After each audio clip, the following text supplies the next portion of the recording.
दोस्तों नमस्कार। हमने एक प्रोग्राम किया था खन्ना साहब के साथ, वो था पीओके का। फिर हमने किया था बलूचिस्तान का और आज थर्ड प्रोग्राम करने जा रहे हैं हम केपीके का, खैबर पख्तूनख्वा का। ये एक बहुत बड़ा डिस्प्यूट है पाकिस्तान और अफगानिस्तान के बीच में। और इसके ऊपर आपको हिस्ट्री बता दूं थोड़ी सी। एक सर ड्यूरेंट थे जो फॉरेन सर्विस के मेंबर थे ब्रिटिश के। उन्होंने अफगानिस्तान को वार में हरा के वहां पे एक लाइन खींची थी जो 2600 किलोमीटर लंबी थी। उसका नाम रखा ड्यूरेंट लाइन। और ये सारा का सारा पोर्शन वो अफगानिस्तान को बांट करके केपीके बना दिया, पाकिस्तान का पार्ट बना दिया। पहले इंडिया का पार्ट था, इंडिपेंडेंस होने के बाद पाकिस्तान का पार्ट हो गया और आज उसी का झगड़ा। ये लाइन खींची गई थी 1893 में। 100 साल की वैलिडिटी थी इसकी और आज यानी कि 100 साल पूरे हो चुके हैं। और अब अफगानिस्तान कहता है कि अब हमें केपीके वापस कर दो, लेकिन पाकिस्तान उसको वापस देने को तैयार नहीं। लेकिन एक और बात बता दूं, जब यहाँ पे यूएस की फोर्सेस विड्रॉ की थी 2021 में, तो तालिबान जब पावर में है अफगानिस्तान के अंदर, तो पाकिस्तान को लगा कि ये तो हमारे साथ ही है, हमारे मुस्लिम ब्रदर हैं। और उन्होंने उनके जो ऐसे चीफ थे वो चले गए थे अफगानिस्तान के अंदर, वहां जाकर चाय पी थी उन्होंने।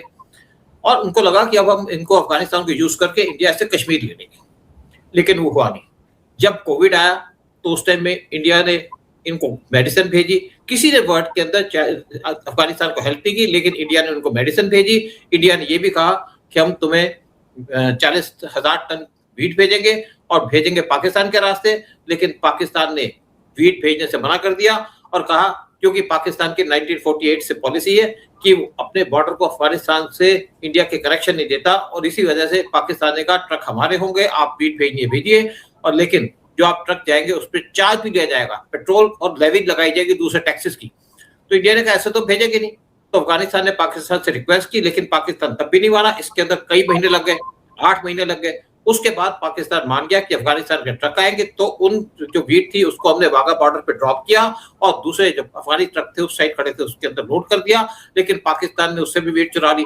तो अफगानिस्तान पाकिस्तान से नाराज हो गया। फिर पाकिस्तान के लोग कहते हैं आपने तो यार $3 बिलियन खर्चे। इंडिया ने अफगानिस्तान के अंदर $3 बिलियन खर्चे थे और उसके अंदर उन्होंने डैम बनाए, जैसे यहाँ पे फ्रेंडशिप डैम, रोड्स बनाए, टनल्स बनाए, ब्रिजेस बनाए, हॉस्पिटल बनाए और हर एक तरीके से इंफ्रास्ट्रक्चर बना के अफगानिस्तान की हेल्प की। तो पाकिस्तान ने कहा भाई आपके तो $3 बिलियन डूब गए, लेकिन वही $3 बिलियन आज हमें हेल्प कर रहे हैं और अफगानिस्तान इंडिया से दोस्ती कर रहा है और यही चाहता है कि आप करिए। फिर आज इंडिया वहां पे 12 डैम बना रहा है काबुल रिवर के ऊपर, क्योंकि अफगानिस्तान के अंदर पानी की शॉर्टेज है। तो ये रीजन है मेन कि दोनों कंट्री के आज डिफरेंस। और पाकिस्तान चल रहा है, खैबर पख्तूनख्वा चल रहा है और सारे इशू में बात करने के लिए हमारे साथ राजेंद्र खन्ना जी बैठे हैं, फिल्म मेकर भी है, हिस्टोरियन भी है। राजेंद्र खन्ना जी, आज खैबर पख्तूनख्वा चल रहा है, जैसे पीओके चल रहा है, जैसे बलूचिस्तान चल रहा है, इस पे आप लोगों को समझाइए कि क्या सारे रीजन और कैसी वहां पे सिचुएशन है। नमस्ते जी। हम जो सीरीज कर रहे थे ना जी कि पाकिस्तान टूटने की कगार पर, उस सीरीज के अंदर हमने एक कार्यक्रम किया, प्रोग्राम जो हमारा पाकिस्तान ऑक्युपाइड जम्मू कश्मीर था, फिर बलूचिस्तान का किया। ठीक है, आज हम कर रहे हैं खैबर पख्तूनख्वा जो पाकिस्तान की एक स्टेट है। अगले जब बार हम करेंगे सिंध के ऊपर।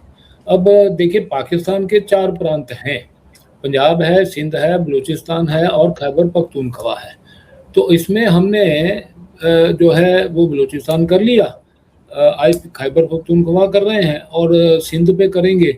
और पंजाब जो है वो ही कल्प्रिट है। पाकिस्तान की जो दुर्गति हो रही है, या पाकिस्तान जब पूरी तरह डिसइंटीग्रेट होगा तो उसमें 100% जो जिम्मेवार होगा, जो गुनहगार होगा, वो पाकिस्तान का पंजाब प्रांत है। क्योंकि उन्होंने ही हर जगह पे हर रिसोर्स के ऊपर अपनी जो है पकड़ बनाई हुई है। और सबको पता है ये बात कि पाकिस्तान में जो शासन है वो चलता है हमेशा मिलिट्री का। थोड़ी सी इसकी मैं बैकग्राउंड बता दूं कि 1947 में पाकिस्तान बना तो 1958 तक यहाँ पर थोड़ी मिक्स होती थी, कभी कोई हुकूमत कभी कोई। 58 में कू हुई और अयूब खान, ये जो मिलिट्री का चीफ था, ये वहाँ का डिक्टेटर बन गया। 1958 से लेकर के 1969 तक 11 साल अयूब खान वहाँ का डिक्टेटर रहा। 1969 में याहिया खान डिक्टेटर बन गया। 1971 में भारत से बुरी तरह मार खाने के बाद में वो वहाँ से निकला। तो कुछ समय तक सिविलियन हुकूमत वहाँ पर आई थी।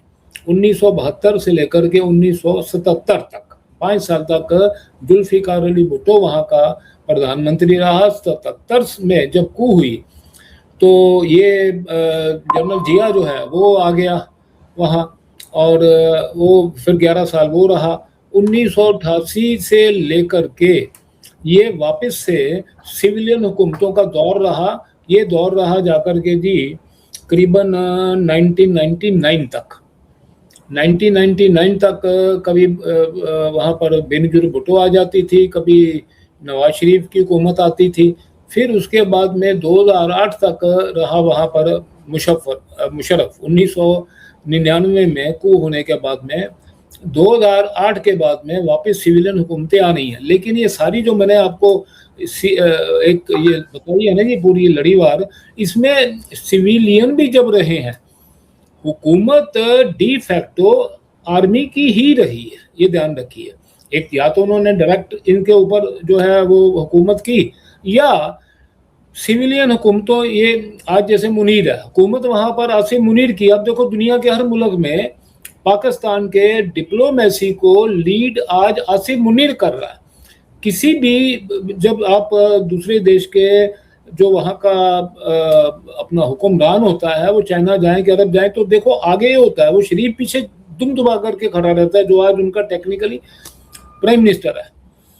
तो हुकूमतें रही हमेशा आर्मी की, ठीक है। अब आर्मी जो है ये डोमिनेटेड है वहाँ पर पंजाबियों से, करीबन 65-70% वहाँ पर जो उनकी आर्मी है वो पंजाब की है। तो बाय डिफॉल्ट बाकी की भी जो प्रोविंसेस हैं उनके ऊपर इनका ही दबदबा रहता है। हमने जब पीओजेके के ऊपर कार्यक्रम किया था ना जी, तो उसमें भी उनकी भी वही सबसे बड़ी जो है उनकी शिकायत है कि हमारे रिसोर्सेज पे ये लोग बाकी के पंजाब प्रोविंस से लोग आ गए, उन्होंने कब्जे करने शुरू कर दिए।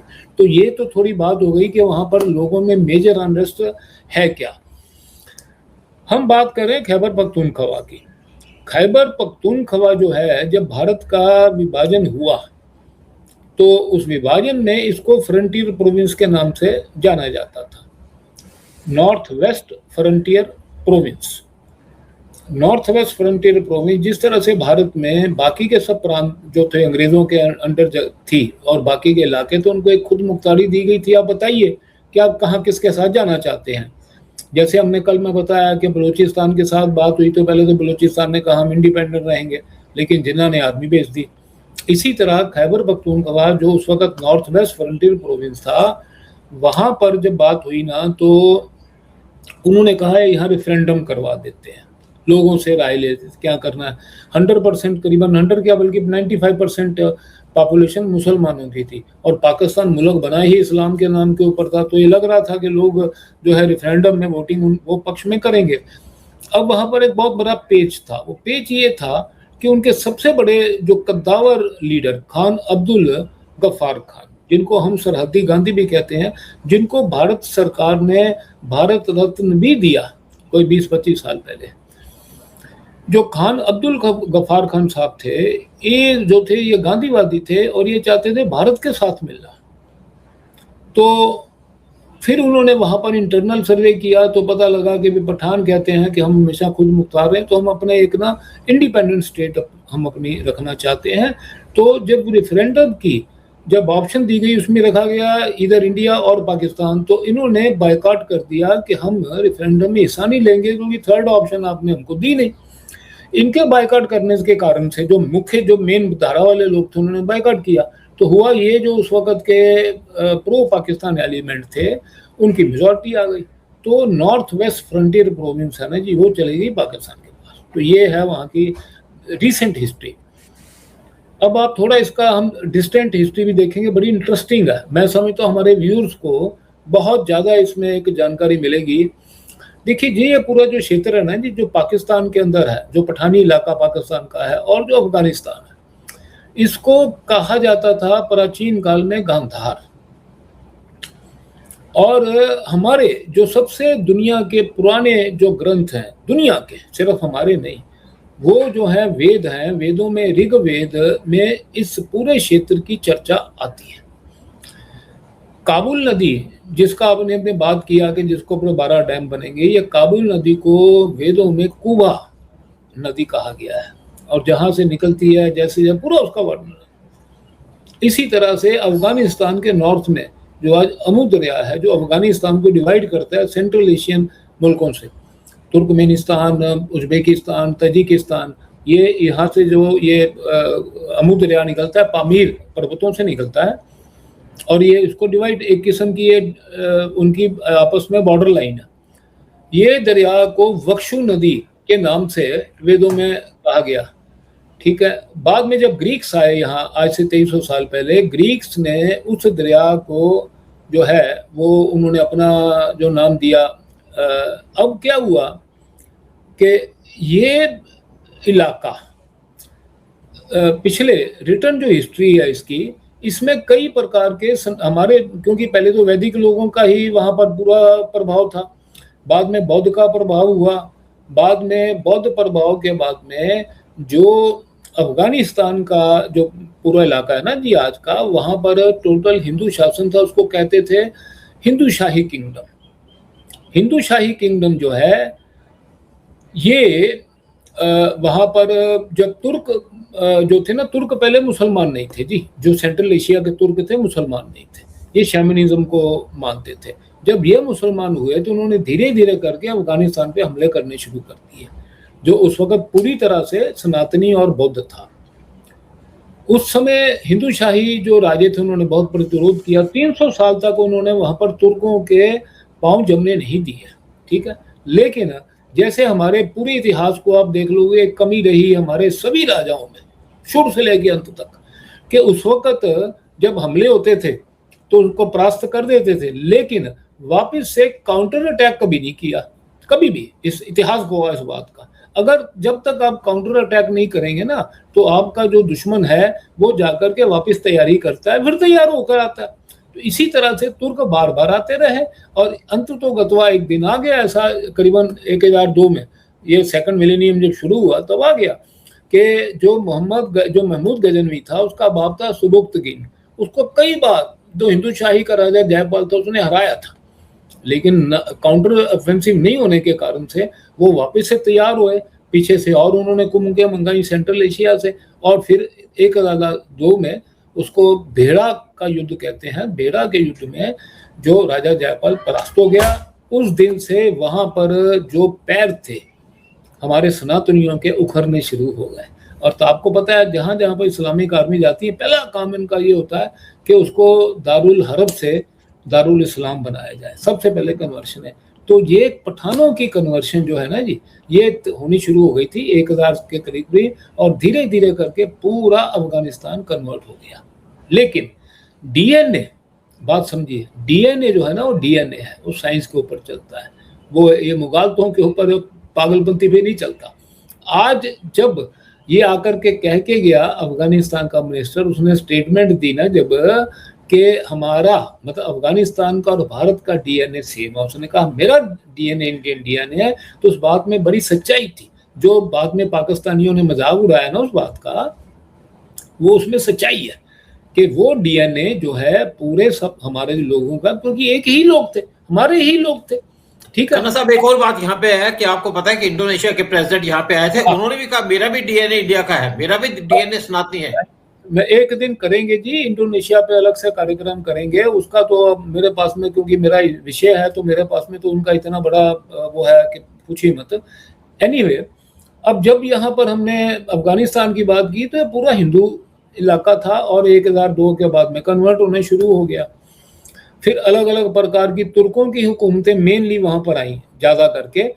फिर धीरे धीरे ऐसा भी हुआ कि जो वहां के लोकल पठान थे, जो पश्तून थे, है ना, ये भी सरदार जो पावरफुल हुए, फिर इन्होंने अपनी हुकूमतें भी कायम की वहां पर सब लोगों ने।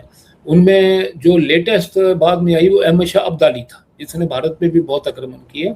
वो एथनिकली जो था वो पख्तून था, दुरानी कबीले का वो बंदा था। अब ये था कि जब ये अहमद शाह अब्दाली का जब वहाँ पर हुकूमत थी ना जी, तो जो आज का पाकिस्तान के पास में खैबर पख्तूनख्वा है, ये पूरे का पूरा इलाका उस वक्त अफगानिस्तान का हिस्सा हुआ करता था, ये अहमद शाह अब्दाली के टाइम पे। अफगान और वहाँ पर जो इलाका का, अगर मैं आपको जनसंख्या का पूरा संतुलन बताऊं ना, तो वहाँ से सिंधु नदी निकलती है, वो दो हिस्से में बांटती है अफगानिस्तान, हमारा जो खैबर पख्तूनख्वा है, उसमें उसी में आकर अटक के स्थान के ऊपर काबुल नदी जो काबुल से आती है वो मिलती है, वो अटक पे उनका कॉन्फ्लुएंस होता है। उसके पास में ही खैबर दर्रा भी है, जहाँ से मैक्सिमम आक्रमण भारत के ऊपर विदेशियों के हुए हैं। ये वहाँ की टोपोग्राफी है। दोनों साइड में जो है वो अपने पठान ट्राइब्स हैं। करीबन केपीके की जो जनसंख्या आज के करीब करीब 4 करोड़ होगी, उसमें से मैक्सिमम जो है मान लो 40-50 लाख, जो बाकी के जो कुछ अलग अलग होंगे छोड़ करके, वो सारे के सारे जो हैं पठान हैं। अफगानिस्तान की अगर हम जनसंख्या देखें, वो जनसंख्या है करीबन आज की डेट में 4 करोड़, 4.5 करोड़। उसमें 44% जो है वो पठान है। बाकी के जो वहाँ पर 56% है ना जी, वो उनकी अलग एथनिसिटीज हैं। उनमें तजीक भी हैं, उनमें उज़्बेक भी है, उनमें तुर्कमान भी है, उनमें हज़ारा भी है। वो 56% है, ये 44% है। अब 44% पॉपुलेशन ऑफ अफगानिस्तान और करीबन 3-3.5 करोड़ पख्तून जो खैबर पख्तूनख्वा में, इनकी एथनिसिटी सेम है, इनका ब्लड सेम है, इनके रिवाज, इनकी रिवायात, इनके हर चीज़ सेम है। इनके यहाँ पर जो ट्राइबल कल्चर है, ये कल्चर जो है वो सेम है। इनके फैसले भी जो है वो लोया जिरगा करके इनका होता है, जब अलग अलग सब गांव के हर ट्राइब्स के लोग आते हैं, उसमें बैठ करके फैसले होते हैं।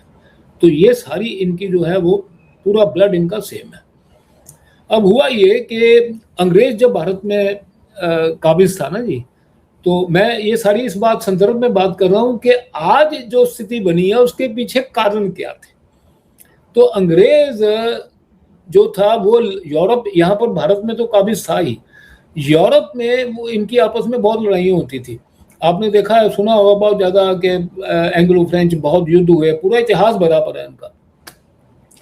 वहाँ पर रशिया के साथ में भी इनका बहुत बड़ा जो मनमुटाव था, उसका कारण था रशियन जो है वो ऑर्थोडॉक्स चर्च मानते हैं। ये लोग प्रोटेस्टेंट थे जो ब्रिटिश थे, और ब्रिटिश में भी जो है अभी जो आयरिश थे वो रोमन कैथोलिक्स थे।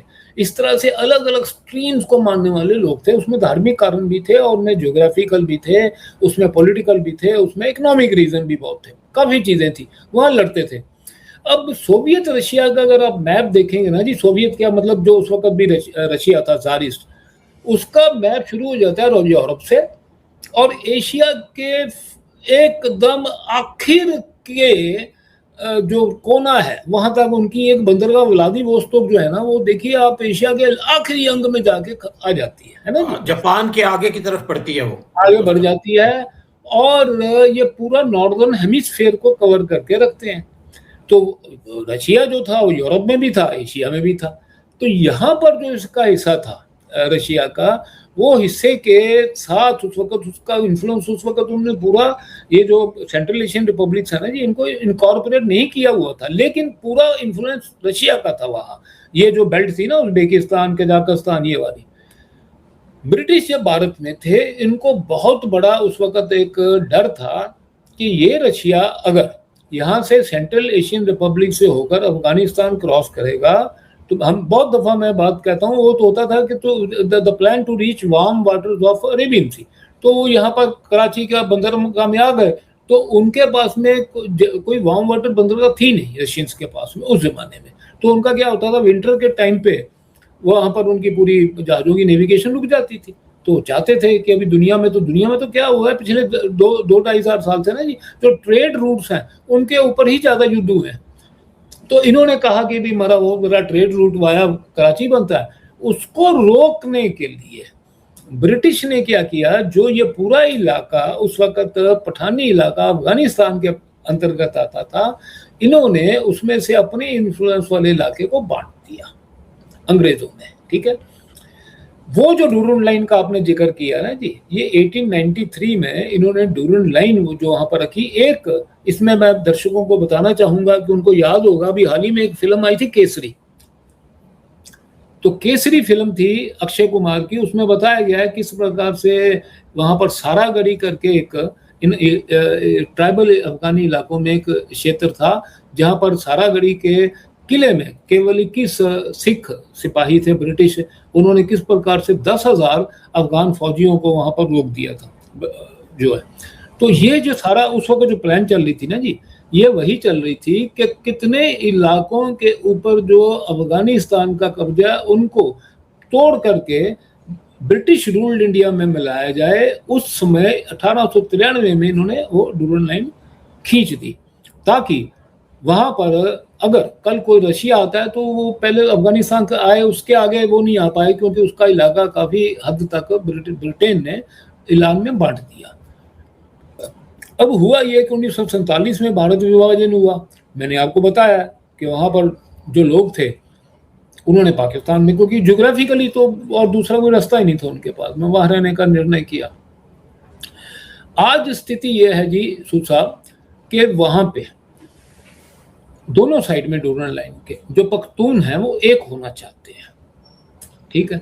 अब इसके साथ साथ जो रिसेंट हुई बातें अफगानिस्तान में वो जानना बहुत जरूरी है। अफगानिस्तान के अंदर 20वीं जो हमारी सदी थी ना जी, इसमें जो हुकूमत आई वो जहीर शाह करके, मैं रिसेंट की बात कर रहा हूँ, 1933 में जहीर शाह किंग था अफगानिस्तान का, प्रोग्रेसिव था, अफगानिस्तान में बड़ी तरक्की हुई, और यहाँ तक कि लोग आज वहाँ के उस टाइप की फोटोज निकालते हैं तो अफगान गर्ल जिनका आज आंखें भी दिखाई नहीं देती बुरके से, वो मिनी स्कर्ट्स पहन करके घूमा करती थी। तो ये बड़ी प्रोग्रेसिव स्टेट थी।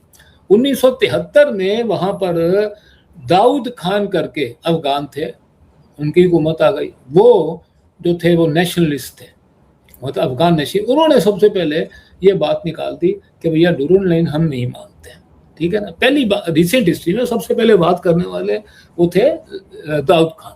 1973 में वो थे, काफी साल समय तक चलता रहा। उस जमाने में ही जुल्फिकार अली भुट्टो ने क्या किया, उसको काउंटर करने के लिए, जुल्फिकार अली भुट्टो उस वक्त पाकिस्तान का प्रधानमंत्री था। लोगों को ये लगता है कि मुजाहिदीन सोवियत आने के बाद में जिया ने रेड करवाए, ये सच्चाई नहीं है, क्योंकि मैंने तो उस इलाके को बहुत थरोली जो है स्टडी किया हुआ है। ये भुट्टो ने ही अपने जमाने में ही वहां पर इंसर्जेंसी शुरू करवा दी थी दाऊद को काउंटर करने के लिए, ठीक है। पाकिस्तानी आर्मी के कुछ कर्नल और बाकी ऑफिसर जो थे उनको ट्रेन करवाया गया, वो करवा के मतलब यूएसए में भी ट्रेनिंग हुई, उनको बाद में यहाँ से मुजाहिदीन बनाकर भुट्टो के टाइम पर ही इंसर्जेंसी क्रिएट करवा दी थी इसने वहाँ।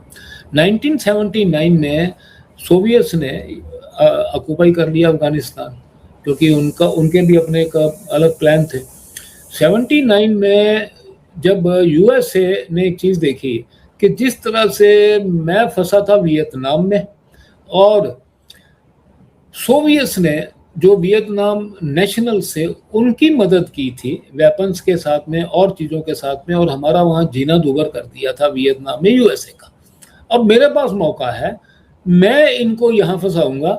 और वो प्लान का सेकंड, पहला ये था सोवियत को फंसाना, दूसरा था कि सोवियत को फंसाने के बाद में यूएसएसआर को डिसइंटीग्रेट कराने का बीज भी वही बोने, ठीक है। अब उसमें पूरी प्लान बन गई, उसमें यूएसए था, जनरल जिया हक पाकिस्तानियों को तो क्या जो पैसा दो जो मर्जी करवा लो, ठीक है। उन्होंने कहा जी ठीक है, अभी पूरी प्लान स्ट्रेटेजी और किसी और वेपन्स ये होंगे यूएसए के, पैसा देगा सऊदी अरेबिया, ठीक है, और बंदे आप क्रिएट करोगे। तो इन्होंने क्या किया, दोनों साइड से डोरन लाइन के जो पठान थे वो मुजाहिदीन बनाने शुरू किए, उनको वहाँ पर सोवियत से लड़ने के लिए वहाँ पर धकेलना शुरू कर दिया।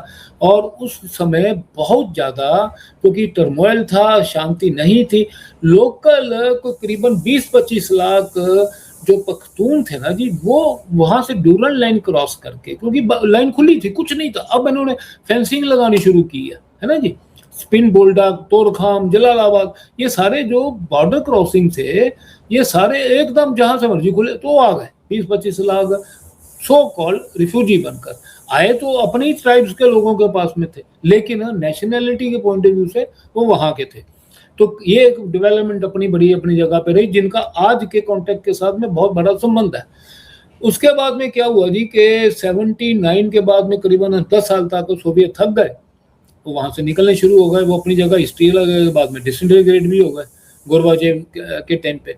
तो ये सारी जो यहाँ पर परिस्थिति चली ना जी, तो अब अफगानिस्तान हो गया रडरलेस, कि वहां पर सोवियत से उनके बंदे आते थे, तो नजीबुल्लाह करके एक सोवियत प्रॉक्सी ही था, उसको इन्होंने वहां पे इंस्टॉल करवा दिया। उससे पहले थोड़े थोड़े बाबर कमालिया वो थोड़े आते रहते रहे, ये नजीबुल्लाह को इंस्टॉल करवाया। ये इसको उस वक्त अंदर एक पैदा हुई मूवमेंट जिनको तालिबान कहते हैं। तालिबान बेसिकली जो वर्ड है ना जी, ये अरबी का तालिब वर्ड है, तालिब का मतलब स्टूडेंट, ठीक है। तो जो वहां के उस वक्त के जो इस्लामिक स्टडीज के स्टूडेंट थे, है ना, तो प्लूरल तालिब सिंगुलर है और उसका प्लूरल जो है वो तालिबान है, ठीक है।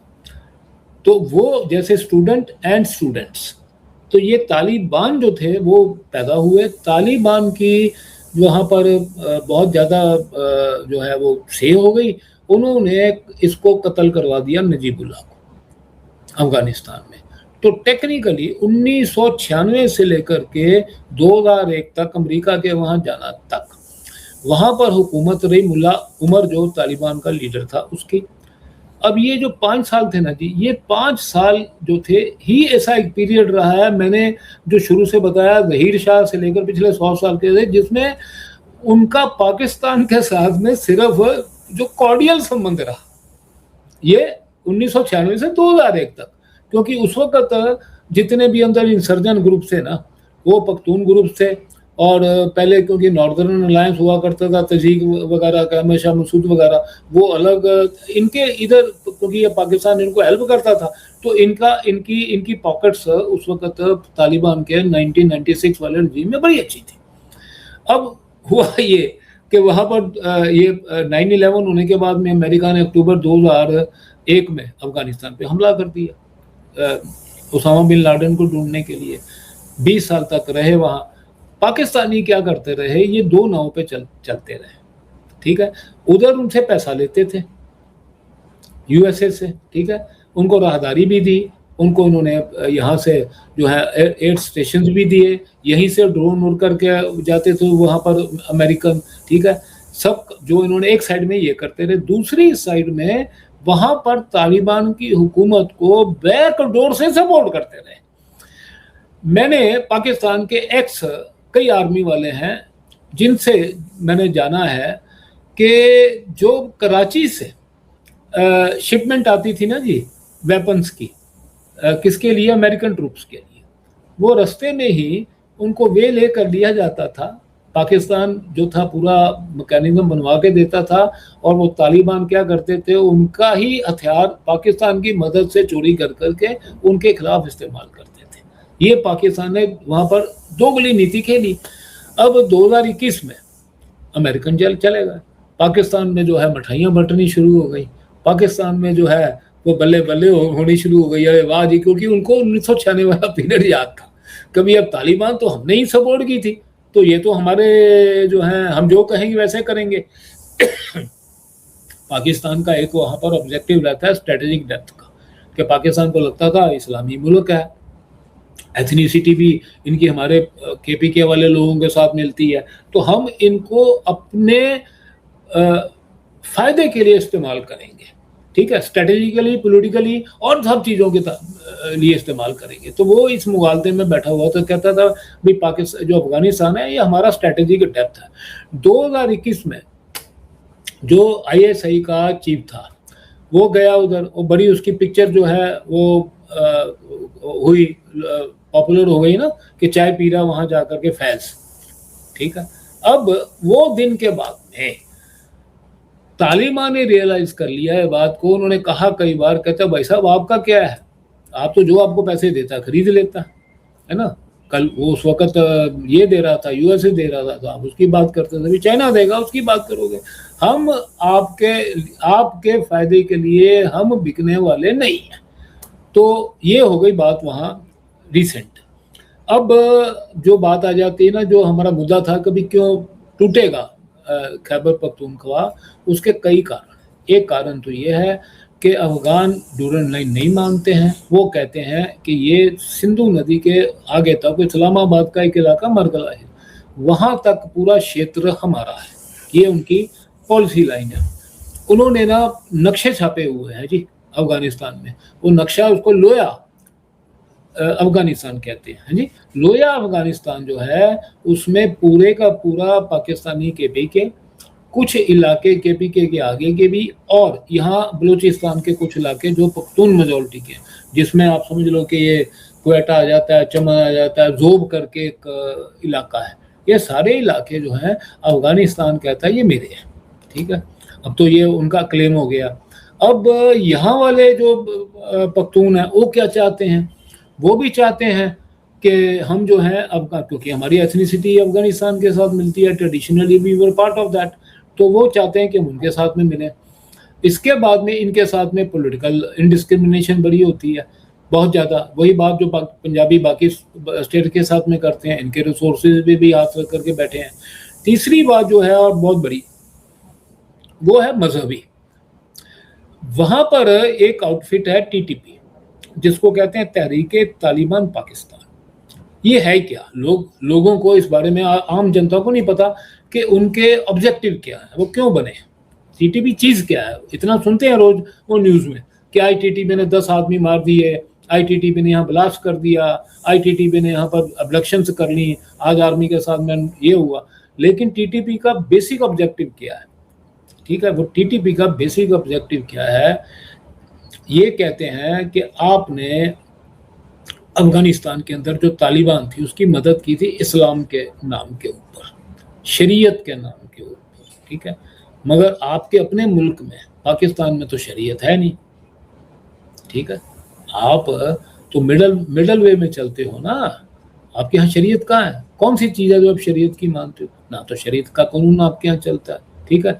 आज शरीयत में ब्याज लेना, ब्याज देना हराम है जी, समझे ना। रिबा को कहते हैं, रिबा हराम है। तो आपके यहाँ तो बैंकिंग सिस्टम है, पूरी दुनिया से कर्ज उठा के लाए हो, आपका पूरा पैसा ही कर्ज के ब्याज देने में निकल जाता है, सूद देने में निकल जाता है। कहाँ आप हो? आपके यहाँ पर वहाँ पर जो शरीयत के हिसाब से औरत जो है वो बिना पर्दे बाहर निकल नहीं सकती, बिना मर्द के अकेली औरत का बाहर जाना गुनाह है, ठीक है ना। एजुकेशन उनको देना गुनाह है। तो आपके यहाँ पर तो सारी चीज़ें हो रही हैं, ठीक है। आपके यहाँ पर जो आपकी न्यूज़ प्रेजेंटर हैं वो एक से एक बढ़िया बाल बना करके आती हैं टीवी के ऊपर, फैशन परेड आपके यहाँ होती है। तो आप कहाँ शरीयत को मानते हो? आप नहीं मानते, मगर आपने अफगानिस्तान में इंजेक्शन लगाया इस शरीयत का। तो चलिए अभी हम आपको बताएंगे शरीयत क्या होती है, आपको माननी पड़ेगी। ये है टीटीपी का बेसिक एजेंडा पाकिस्तान में। तो वो जो टीटीपी है वो काम कर रही है अपना वहां पे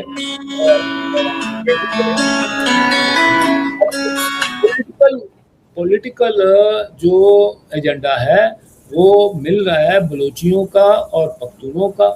बलूचिस्तान जब अलग होगा तो उसके साथ साथ में बलूचिस्तान को जो है वो, क्योंकि उसके पास में पोर्ट्स हैं, ग्वादर पोर्ट्स हैं, तो पीछे अफगानिस्तान को राहदारी जो है वहाँ से मिलती है। हमने बलूचिस्तान के शोर के ऊपर ये बात मैंने आपको बताई थी। और वहाँ पर इकोनॉमिकली ये पूरा इलाका इतना ग्रो कर सकता है क्योंकि ये किस्म का बीच का ट्रांजिट पॉइंट है सेंट्रल एशिया के और अरेबियन सी के।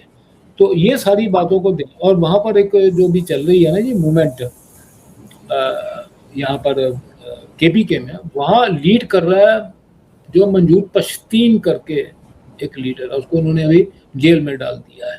आप जाएंगे वहाँ पर, अगर बच्चे से आप बात करोगे तो लोग यही कहते हैं कि पख्तून का जो उनका एक नारा है कि हम जो है एक ही ब्लड है, हमने इकट्ठे होना है।